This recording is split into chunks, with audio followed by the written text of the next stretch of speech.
Sometimes science is pretty straightforward. Put an icy comet next to a star like the sun, and the ice will sublimate, that is, turn to gas. Straightforward, right? Put a rock most places in the solar system, and it will stay a rock. Still pretty straightforward. But what happens if you take that asteroid and put that asteroid next to an extremely hot star? This was a question explored by PSI's Jordan Steckloff, a planetary researcher drawn from asteroids and comets in our solar system to distant, compact stars. There's commonality across the universe. There's just certain ways that materials behave. So if you understand how things behave, then no matter where you are, the same physics principles applies on the Sun as they do around Alpha Centauri, or Vega, or around a white dwarf. Steckloff is a theorist and has written simulations that test how rocks and ice react in the closed-in environments of stars.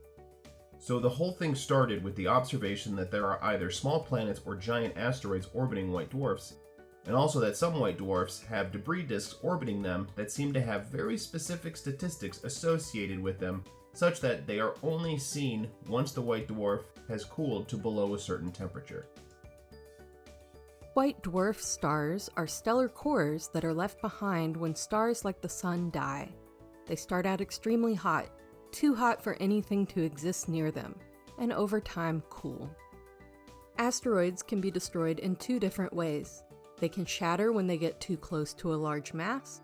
They can also go from solid to gas when too close to heat. And so what we wanted to figure out is, okay, what is the interplay between these two critical distances from the white dwarf? Because at a hot white dwarf, well, the tidal disruption at the Roche limit is over here, and the sublimation radius is over here, and the only way for us to have a stable debris disk is if these two limits are reversed. So we know we can't form a stable debris disk around a hot white dwarf.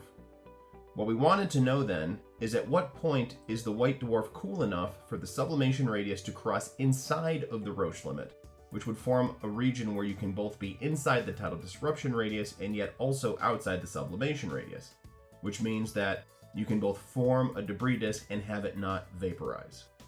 Done right, Steckloff's code will allow debris disks to form around the temperatures of stars where disks are found, and not to form around stars where we don't find disks. And we found that that critical temperature where these two distances cross was around 27,000 Kelvin. And it turns out that temperature agrees very closely with what we see.